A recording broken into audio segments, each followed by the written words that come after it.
Assalamualaikum warahmatullahi wabarakatuh. Madayaw, ugmayo adlaw kaninyong tanan. Magandang araw sa inyo lahat. Sa araw na ito, ginugunita natin ang buhay at diwa ng ating pambansang bayani na si Dr. Jose Rizal. Sa pamamagitan ng kanyang mga akda, ipinamana ni Dr. Jose Rizal ang diwa ng walang takot na pagmamahal sa bayan at ang pangarap ng tunay na kalayaan na nakabatay sa liwanag ng kaalaman.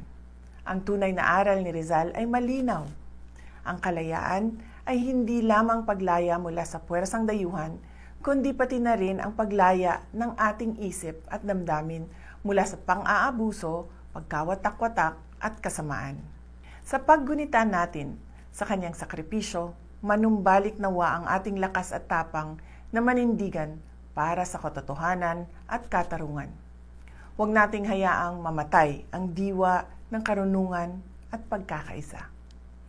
Ang tunay at pangmatagalang pagbabago ay nagsisimula at nagmumula sa malalim na pag-aaral, moral na integridad at sama-samang pagkilos sa ating komunidad at mga institusyon. Mabuhay ang diwa ni Dr. Jose Rizal. Mahalin natin ang Pilipinas para sa Diyos, sa bayan, at sa bawat pamilyang Pilipino. Syukran.